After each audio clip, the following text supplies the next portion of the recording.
तो इस कहानी की शुरुआत 1986 जापान की ओकिनावा सिटी से होती है, जहाँ पर डैनियल लारूसो मिलने गया होता है मिस्टर मियागी से। तो मियागी हाउस में बहुत सारे पुराने लोगों के फोटोज को देख के डैनियल मियागी से पूछता है कि आखिरकार ये लोग कौन है। तो मिस्टर मियागी डैनियल को बताते हैं कि ये सब मेरे पूर्वज हैं, जिन्होंने बहुत सारी जगहों पे घूम घूम कर अपने इस नए फॉर्म के कराटे को डेवलप किया था। और दुनिया के कोने कोने से काफी ज्यादा स्किल सीखने के बाद इनकी मुलाकात एक फैमिली से होती है जो कि कुंग-फू जानती थी, और तब जाके मियागी के पूर्वज और उस फैमिली ने मिलकर कराटे और कुंग-फू को मिक्स करके एक नया फॉर्म का कराटे डेवलप किया। तो इसके बाद ये कहानी शिफ्ट होती है मिस्टर हैन पे, जो कि बीजिंग में रह के बच्चों को कुंग-फू सिखाया करते थे। और वहाँ पे मौजूद बहुत सारे बच्चों में से मिस्टर हैन का फेवरेट स्टूडेंट ली फोंग भी शामिल था। इसी वक्त एक छोटी बच्ची आकर मिस्टर हैन को बताती है कि एक डॉक्टर यहीं पे आ रही है, और वो डॉक्टर कोई और नहीं बल्कि ली फोंग की मॉम थी, जो कि ली फोंग के इस कुंग-फू वाले क्लासेस के बिल्कुल भी सपोर्ट में नहीं थी। तो डॉक्टर फोंग यहाँ पे मिस्टर हैन को एक बैड न्यूज देने आए थे कि वो और उसका बेटा ली जल्द ही न्यूयॉर्क शिफ्ट हो रहे हैं। यहाँ पर मिस्टर हैन का कहना था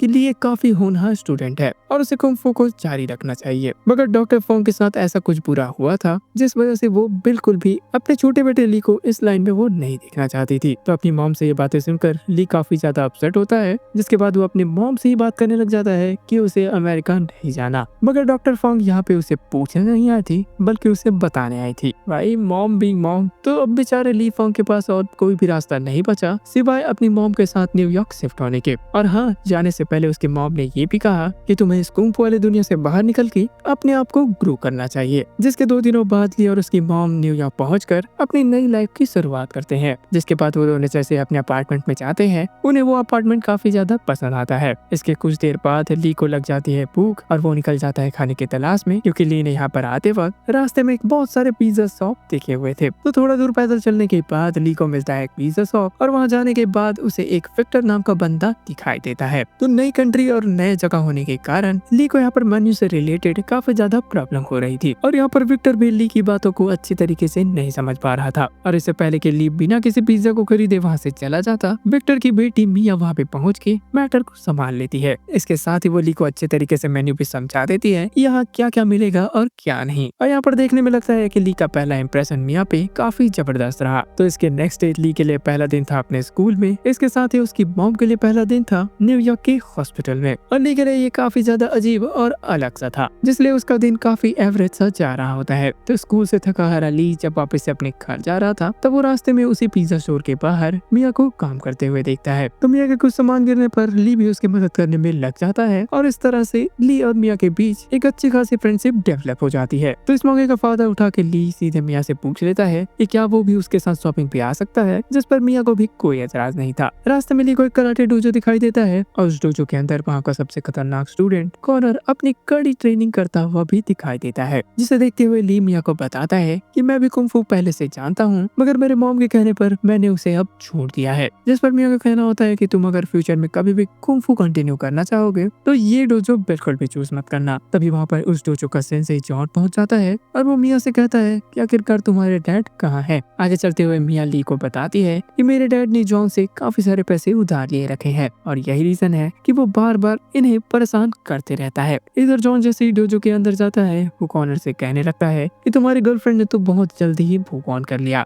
जिस पर कॉर्नर के सामने खड़ा हुआ बंदा हंसने लग जाता है, और इस चीज से गुस्सा होकर कॉर्नर उसे पूरी तरीके से पीट देता है। इधर ली और मिया एक चाइनीज स्टोर पे सामान खरीदने आए हुए थे, मगर वो चाइनीज लेडी बिल्कुल भी डिस्काउंट नहीं दे रही थी। अब वो तो भला हो ली का, जिसने चाइनीज में मस्का लगा के उस लेडी को डिस्काउंट के लिए बना लिया। इस इम्प्रेसिव बार्गेनिंग स्किल से मिया काफी ज्यादा इम्प्रेस हो जाती है, और धीरे धीरे ली और मिया के बीच एक स्ट्रॉन्ग फ्रेंडशिप बॉन्ड डेवलप हो जाती है। तभी मिया प्रॉमिस करते हैं कि वो ली को पूरा न्यूयॉर्क घुमाएंगे अपने स्कूटर पर। और फिर क्या था, दूसरे दिन सुबह होते ही वो लोग निकल जाते हैं पूरा का पूरा न्यूयॉर्क घूमने के लिए। तो उनका सैर सपाटा अच्छे से चल ही रहा था कि इतने में मिया का स्कूटर हो जाता है खराब, और इन्हें ना चाहते हुए मेट्रो का यूज करके वापस अपने घर आना पड़ता है। मगर हीरो हीरोइन इतने परफेक्ट टाइम एंजॉय कर रहे हो और विलन की एंट्री ना हो, ऐसा हो सकता है क्या? तभी एंट्री होती है कॉर्नर की, जिसका मिया के लिए एटीट्यूड देखकर ली काफी ज्यादा सरप्राइज होता है। यहाँ पर मिया कॉर्नर से कोई भी सीन क्रिएट ना करने के लिए कहती है, मगर कॉर्नर बीइंग कॉर्नर, जब ली और मिया वहाँ से जा रहे होते हैं तब वो ली को अचानक से धक्का दे देता है, जिस वजह से ली की आंख काफी बुरी तरीके से सूज जाती है। तो जिसके बाद जब ये लोग न्यूयॉर्क की सड़कों पे होते हैं, तब मिया ली को बताती है कि मैं पहले कॉर्नर को डेट किया करती थी, और उसके बाद से अब तक वो कराटे एक्सपर्ट तो बन ही चुका है, साथ ही साथ उसकी पर्सनालिटी भी पूरी तरीके से चेंज हो चुकी है और वो शहर में हुए बहुत सारे कराटे चैंपियनशिप को भी जीत चुका है, जिस वजह से तुम्हें उससे बच के रहना चाहिए। तब अपने सूजे हुए आंखों को अपनी मॉम से बचाने के चक्कर में मिया के डैड विक्टर ली के फेस पे मेकअप करने लग जाते हैं। लेकिन अगले दिन जैसे ही सुबह होती है, डॉक्टर फोंग को पता चल जाता है कि उसका लड़का पिछले रात मार खा के आया है और यहाँ तक हमें बिल्कुल भी पता नहीं गया था कि आखिरकार ली की मॉम को कुंफू से इतनी चिढ़ क्यों है। तो इसके बाद ली अपनी मॉम के साथ निकल जाता है लाइब्रेरी के लिए, जहाँ पे उसकी मॉम ने उसके लिए एक ट्यूटर का बंदोबस्त कर रखा था, जो कि उसे मैथमेटिक्स तो सिखाएगा, साथ ही साथ उसकी मदद भी करेगा न्यूयॉर्क यूनिवर्सिटी में एडमिशन के लिए। जिसके बाद रात को जैसे ली अपने घर वापस जाता है, वहाँ पे उसे अपने भाई चैट का फोटो मिलता है। तो इसके बाद हमें एक छोटा सा फ्लैशबैक दिखाया जाता है, जहाँ पे ली का बड़ा भाई चैट मिस्टर हैन के one of the proudest student में से एक थे। तो चैट ली के सामने एक ड्रैगन किक को परफॉर्म करता है, साथ ही साथ वो ली को भी ये सीखने के लिए एनकरेज करता है। बहुत बार ट्राई करने के बावजूद ली उस किक को नहीं कर पा रहा था। तो इसके दूसरे दिन जैसे ही ली अपने स्कूल पहुंचता है, वहाँ पे उसका सामना कॉनर से होता है और ली को भी अच्छी खासी गुम्फू आती थी, जिस वजह से वो भी पीछे हटने वालों में से नहीं था। वो कॉनर के सामने खड़ा हो जाता है और वो कॉनर को एक जोरदार धक्का मारता है। अब पूरा स्कूल रेडी था ली वर्सेस कॉनर की फाइट देखने के लिए, मगर यहाँ पे Conor being over confident decide करता है कि वो केवल पैरों से लड़ेगा और ठीक ऐसा ही होता है। उनके बीच फाइट जैसे शुरू होती है, ली ये रियलाइज करता है कि ये कॉनर का बच्चा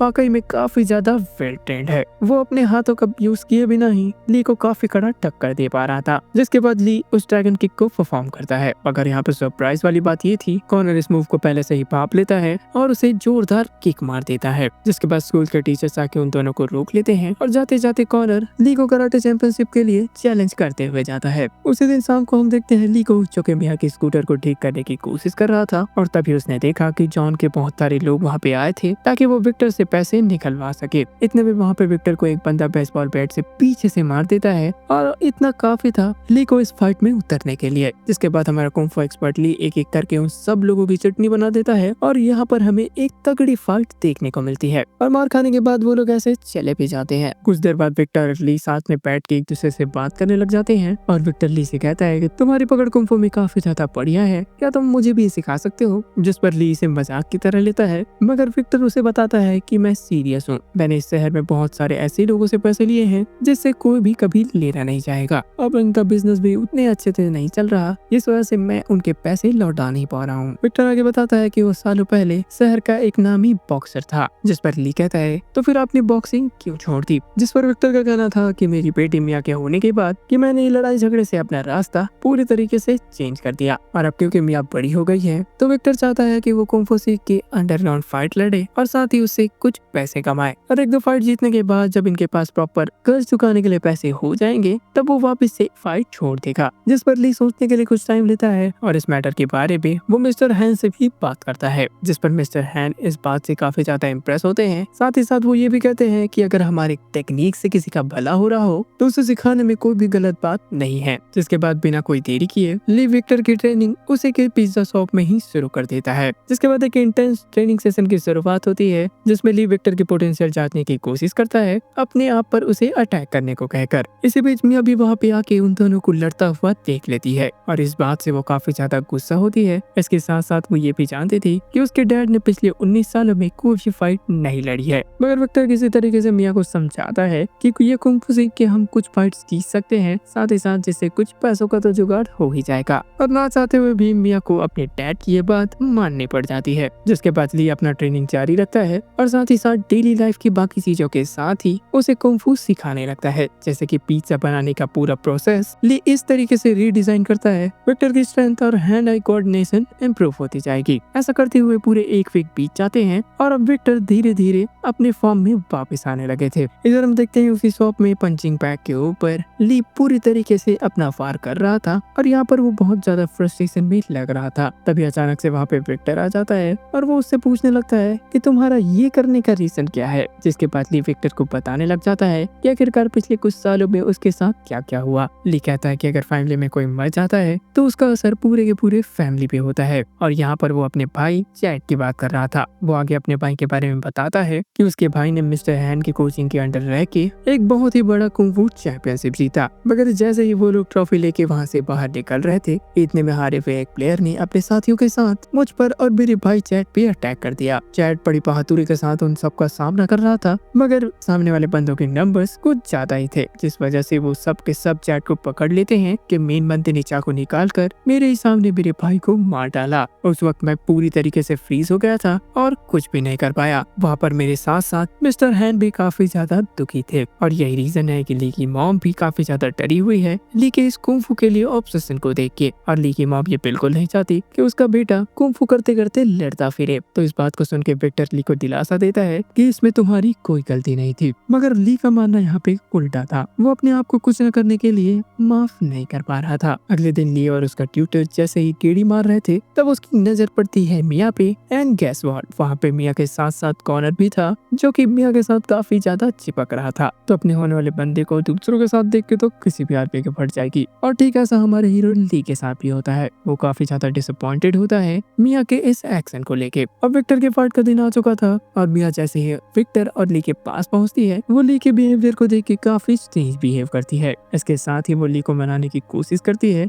मगर तभी ली उससे सामने बोल देता है कि तुम कॉनर के साथ घूम रही थी और तुमने कहा था तुम दोनों का ब्रेकअप हो चुका है, मगर वो जिस तरीके से तुमसे चिपक रहा था वो तुम्हारे लिए बिल्कुल भी अच्छा नहीं है। जिस पर मिया भी सारी चीजों को क्लियर करते हुए ली से कहती है कि उनके दोस्तों ने उन्हें एक बार फिर से मिलाने की तो कोशिश की, मगर मिया ने भी उससे साफ साफ कह दिया कि अब हमारे बीच कुछ भी नॉर्मल नहीं रहा, क्योंकि अब मुझे किसी और से प्यार हो चुका है। वो कोई और नहीं बल्कि ली ही था। जिसके बाद ली और मिया एक दूसरे से जैसे ही केस करने वाले थे, वहाँ पे विक्टर टपक जाता है और वो उन दोनों से कहता है कि प्लीज आज नहीं यार, आज मैं किसी और का मुंह तोड़ने वाला हूँ, तुम लोग फिर कभी अपना प्रोग्राम बना लेना। जिसके बाद विक्टर रिंग में जाता है और उसकी फाइट स्टार्ट हो जाती है। तो इस फाइट की शुरुआत विक्टर के लिए अच्छी नहीं रही। उसके अपोनेंट ने विक्टर पे एक के बाद एक ताबड़तोड़ पंचेस की बरसात कर दी, मगर धीरे धीरे अपने अपोनेंट की चाल समझने के बाद विक्टर ने काउंटर अटैक शुरू किया। जिसके बाद हाफ टाइम होते ही ली ने विक्टर को सजेशन दिया कि वो बहुत ही अलग अलग तरीके के पंचेस ट्राई करे और विक्टर ने ठीक ऐसा ही किया, जिससे उसके सामने वाला अपोनेंट बहुत ही बुरी तरीके से हारने लग गया था। ये सब देख के जॉन अपने फाइटर को कहता है कि तुम कुछ इलीगल मूव ट्राई करो। जिसके बाद विक्टर के अपोनेंट ने विक्टर के सर पे एक इलीगल वार किया, जिससे विक्टर की हालत काफी खराब हो गई और उसे आनन फानन में हॉस्पिटल ले जाने तक की नौबत आ गई। मिया किसी तरीके से अपने डैड को संभाल रही थी और इसके साथ ही वो ली से भी इंसिस्ट कर रही थी कि वो यहाँ पे आके उसकी मदद करे, मगर ली को अचानक से उसके भाई वाला ट्रॉमा याद आ जाता है और वो पूरी तरीके से फ्रोज हो चुका था। जिसके बाद वो लोग विक्टर को लेके सीधे हॉस्पिटल पहुंचते हैं और रास्ते भर ली को चैट वाले ट्रॉमा की याद आते रही, जिस वजह से वो कुछ नहीं कर पाया और इससे मिया नाराज होके हॉस्पिटल के अंदर चली जाती है। थोड़ी देर बाद हमें ली की मॉम को दिखाया जाता है, जो कि उसी हॉस्पिटल में काम करती थी। तो वो सीधे ली को आके डांटने लग जाती है और यहाँ पर ली पूरी तरीके से डिसाइड कर लेता है कि वो कुंफू छोड़ के पूरी तरीके से अपनी पढ़ाई में फोकस करने लगेगा। तो इसके कुछ दिनों बाद ली जैसे ही एक दिन अपने घर के अंदर एंटर करता है, उसे कुछ सस्पिशियस फील होता है। वो जैसे ही इस मामले को इन्वेस्टिगेट करने के लिए आगे बढ़ता है, उसके ऊपर एक चोर अटैक कर देता है और यहाँ पर वो दोनों काफी अच्छे तरीके से कुंफू में लड़ाई कर रहे थे और घर की लाइट जलने पर ली ने देखा कि वो चोर और कोई नहीं बल्कि मिस्टर हैन थे। और इसके तुरंत बाद ही डॉक्टर फॉन्ग भी वहाँ पे आ जाती है और वो सीधे मिस्टर हैन से पूछती है कि आखिरकार तुम यहाँ पे क्या कर रहे हो। जिस पर मिस्टर हैन कहते हैं कि मेरे आने का यही सही वक्त है। खाना वाना कंप्लीट होने के बाद मिस्टर हैन ने ली के कमरे में पड़ी वुरहॉक चैंपियनशिप के पोस्टर को देखा और अब वो पूरी तरीके से समझ चुके थे कि ली का अपने डर पे काबू पाने के लिए इस चैंपियनशिप में उतरना और उसे जीतना काफी इम्पोर्टेंट है। इसके साथ ही वो ली से कहते हैं कि जिंदगी में जो भी चीजें आती है वो हमें कमजोर बनाने के लिए नहीं, लाइफ के हर मोड़ पे हमें स्ट्रॉन्ग बनाने के लिए आते हैं और ये चीज तुम्हें हमेशा याद रखनी होगी। इसके नेक्स्ट डे वो दोनों सीधे आ जाते हैं विक्टर से मिलने के लिए और मिया अब भी ली से काफी ज्यादा नाराज थी। जिसके बाद ली ने विक्टर को मिस्टर हैन से मिलाया। इसके साथ ही वो विक्टर से माफी मांगने लग जाता है, जिस पर विक्टर का कहना था कि बेटे इसमें तुम्हारी कोई गलती नहीं है। तभी मिस्टर हैन कहते हैं कि अब क्योंकि हम सब दोस्त हैं, जिस वजह से तुम्हारी प्रॉब्लम अब मेरी भी प्रॉब्लम बन चुकी है। जिसके बाद ली मिस्टर हैन के पीछे जाते हुए उससे पूछता है कि आखिरकार हम उसकी मदद कैसे करेंगे। तब मिस्टर हैन ली को उस पोस्टर को दिखाते हुए कहता है कि हम इस कंपटीशन में पार्ट लेने वाले हैं और हमारे पास प्रिपरेशन के लिए केवल 10 दिन है। मिस्टर हैन ने ली से आगे कहा कि मैं 2 दिन बाद यहाँ आऊंगा और तुम्हारी ट्रेनिंग फिर शुरू होगी। इधर मिस्टर हैन सीधे चले आते हैं लरूसो के घर पे, जहाँ वो मिस्टर मियागी को ट्रिब्यूट देते हैं। वहाँ पे डैनियल लरूसो पहुँच जाता है और वो मिस्टर हैन से पूछता है कि क्या आप मिस्टर मियागी को पहले से जानते थे। तब मिस्टर हैन हाँ बोलते हैं और डैनियल लरूसो हैन को बताते हैं कि मिस्टर मियागी 1 साल पहले ही चल बसे, मगर मिस्टर हैन को ये बात पहले से पता थी। वो आगे कहते हैं कि मैं मिस्टर मियागी के लिए नहीं बल्कि तुम्हारे लिए यहाँ पे आया हूँ। जिसके बाद मिस्टर हैन ने मियागी के साथ अपनी फोटो दिखाई और साथ ही लरूसो से कहा कि जब मैंने मिस्टर मियागी से पिछली बार मुलाकात की थी तुम्हारी काफी ज्यादा तारीफ की थी, जिस पर डैनियल का कहना था कि वो सब तो ठीक है, मगर मैं किसी को केवल कराटे सिखाने के लिए लॉस एंजलिस से न्यूयॉर्क नहीं आ सकता। जिस पर मिस्टर हैन का कहना था कि मैंने अपने स्टूडेंट को कुंफू तो सिखा दिया है, इसके साथ साथ मैं उसे कोई नॉर्मल कराटे नहीं बल्कि स्पेशल मियागी कराटे सिखाना चाहता हूँ, जिस टेक्निक को कुंफू के साथ मिला के उसे चैंपियनशिप में यूज कर सके, और इसलिए तुम्हें वहाँ पे आना ही होगा। और ये बात मैं तुमसे पूछ नहीं रहा बल्कि तुम्हें बता रहा हूँ। इसके 2 दिन बाद से मिस्टर हैन ने ली के इंटेंस ट्रेनिंग शुरू कर दी और सबसे पहले उनका सेशन फोकस पे था। इधर मिस्टर हैन ने ली की मॉम को ली एक चैंपियनशिप में लड़ने वाला है इस बात की जानकारी दी। यहाँ पर मिस्टर हैन डॉक्टर फोंग को अच्छे तरीके से समझाते हैं कि ली के लिए यह फाइट कोई नॉर्मल फाइट नहीं बल्कि उसे अपने भाई के मौत से उबरने का एक जरिया है। जिसके बाद ली को मिस्टर हैन ने और भी ज्यादा स्ट्रिक्टली ट्रेन करना शुरू किया और तभी वहाँ पे डैनियल लरूसो भी पहुंच जाता है ली को ट्रेन करने के लिए। और आते ही लरूसो मिस्टर हैन से कहते हैं कि आपको उसे और भी ज्यादा पोलाइट वे में सिखाना चाहिए। यहाँ पर डैनियल का कहना था कि 1 हफ्ते में कोई कराटे बिल्कुल भी नहीं सीख पाएगा, मगर मिस्टर हैन का स्टूडेंट भी कम नहीं था। मिस्टर हैन ली के बारे में बताते हैं, मेरा स्टूडेंट सालों से कुंफू करता हुआ आ रहा है,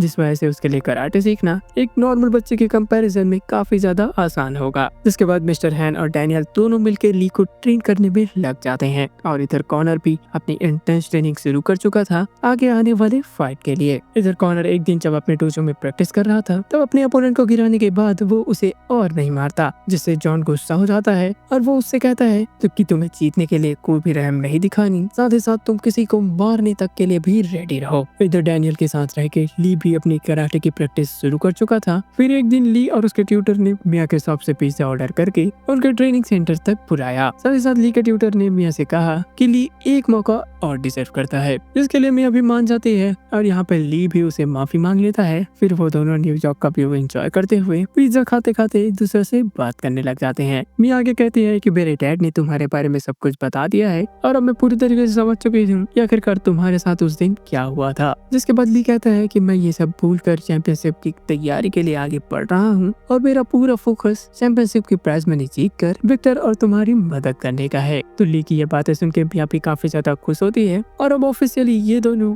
बॉयफ्रेंड गर्लफ्रेंड बन चुके हैं। जिसके बाद वो दिन फाइनली आ ही जाता है जिस दिन ये चैंपियनशिप स्टार्ट होने वाली थी और इस चैंपियनशिप के पहले ही मैच में ली की शुरुआत काफी फीकी रही। उसके अपोनेंट उस पे हावी होते चले गए, मगर अपना ली भी काफी होशियार था, जिस वजह से वो अपने अपोनेंट के सामने वाले मूव्स को ही एनालाइज करके उसके अकॉर्डिंग काउंटर अटैक शुरू किया और देखते ही देखते ली अपने अपोनेंट को सीधे नॉकआउट कर देता है और ये पहला मैच जीत जाता है। इधर देखते ही देखते ली एक के बाद एक मैचेस जीत कर आगे बढ़ता हुआ जा रहा था। इसके दूसरी तरफ कॉनर भी अपनी बैन में इसको पूरी तरीके से हराते हुए आगे बढ़ता जा रहा था। जिसके बाद ली के एक फाइट के दौरान कॉनर काफी ज्यादा उसके अपोनेंट को सपोर्ट कर रहा था, मगर ली अपने अपोनेंट को पूरी तरीके से नॉकआउट कर देता है और मैच जीतने के बाद कॉनर इससे नाखुश होकर अपने आदमियों से ली के ऊपर अटैक करवाता है। मगर वहाँ पे मिस्टर हैन और लरूसो ने अपने सूझबूझ दिखाते हुए उन आदमियों की छुट्टी कर दी और इधर देखते ही देखते ली और कॉनर एक दूसरे के साथ फाइनल भी पहुंच चुके थे। इसके नेक्स्ट डे मिस्टर हैन डॉक्टर फोंग को बताते हैं कि आपका बेटा इस चैंपियनशिप के फाइनल भी पहुंच चुका है और उसे और किसी की नहीं केवल आपके सपोर्ट की ही जरूरत है। इधर कॉनर काफी ज्यादा हार्ड प्रैक्टिस किए जा रहा था और इधर मिस्टर हैन और लरूसो भी कॉनर से लड़ने की प्लानिंग कर रहे थे। तो यहाँ पर लरूसो ने मिस्टर हैन की बातें सुनकर ली से कहा कि कॉनर एक शेर की तरह लड़ता है, किस वजह से हमें उस शेर को फंसाने के लिए एक चाल चलनी होगी और इसके लिए तुम्हें उसके एंगर को उसी के खिलाफ यूज करना होगा। ली की ट्रेनिंग चल ही रही होती है कि इतने में लरूसो ने ली को ड्रैगन किक करते हुए देखा। तब डैनियल ली से कहता है ये किक तो काफी बेहतरीन है, क्या तुम इसे मैच में यूज करने वाले हो? जिस पर ली का कहना होता है कि मैंने कॉनर के ऊपर ये किक पहले भी ट्राई की थी, मगर उसने इसका बेहतरीन काउंटर अटैक करके मुझे नीचे गिरा दिया था। और फिर क्या था, लरूसो को मिल जाता है वो सीक्रेट ट्रिक जिसका यूज करके ये लोग कॉनर को लालच दिलाने वाले थे और इसके लिए ली को ड्रैगन किक से पहले वाले स्टेप में पूरी तरीके से नीचे झुकना होगा। और इसके प्रैक्टिस के लिए लरूसो और हैन ने ली को एक मेट्रो स्टेशन पे लेके गए और उससे कहा कि तुम्हें ड्रैगन किक करने के बाद एकदम नीचे से इस दरवाजे से बाहर निकलना है। तो बहुत बार ट्राई करने के बाद ली फाइनली लास्ट वाले स्टेप में नीचे झुककर किक मारना सीख ही गया। इधर देखते ही देखते इस चैंपियनशिप के फाइनल मैच का दिन आ चुका था और यहाँ पर ली से मिलने उसकी मॉम भी आई हुई थी और ये देख के ली काफी ज्यादा पहले से बेटर फील कर रहा था। जिसके बाद डैनियल और मिस्टर हैन ली को फाइट के लिए अच्छे से तैयार करते हैं और जिसके बाद कॉनर और ली फाइट के लिए रिंग के अंदर आते हैं। तो इस मैच के रूल्स सिंपल थे, अगर चेस्ट या स्टमक पे फायर किया तो 1 पॉइंट मिलेंगे और यहीं पे अगर हेड पे फायर किया तो तुम्हें 2 पॉइंट्स मिलेंगे और जो बंदा 8 पॉइंट पहले हासिल कर लेगा या फिर सामने वाले को नॉकआउट नॉकआउट कर देगा वो इस मैच का विनर होगा। जिसके बाद ये एपिक बैटल की शुरुआत होती है। तो मैच के शुरू होते ही ली के जल्दबाजी के चक्कर में कॉनर ने ली को मार के सीधे 2 पॉइंट्स हासिल कर लिए। देखते ही देखते कॉनर ने अपनी पावर का यूज करके ली की हालत खराब करना शुरू कर दिया और अब स्कोर कॉनर 4 और ली 0 हो गया था। ली किसी तरीके से अपने आप को स्टेबल करता है और अपना काउंटर अटैक शुरू करता है और उसके बाद ली एक एक करके पॉइंट्स बटोरते चला जाता है, जिससे कॉनर का भी माइंडसेट पूरी तरीके से अब हिलने लगा था। जिस वजह से कॉनर ने मौके का फायदा उठा के ली को एक जोरदार किक मारा, जिससे ली पूरी तरीके से अनकॉन्शियस होकर नीचे गिर जाता है और नॉकआउट की काउंटिंग शुरू हो जाती है। इस बीच रेफरी पूरे 10 तक गिनने वाला था और अगर 10 गिनने से पहले ली नहीं उठता तो कॉनर ये मैच यहीं पे जीत जाएगा। रेफरी की काउंटिंग चल ही रही थी कि इतने में ली ने अपने भाई के साथ बिताए हुए पलों को याद किया और पूरी तरीके से हिम्मत जुटा के 10 गिनने से पहले ही वापस से खड़ा उठा।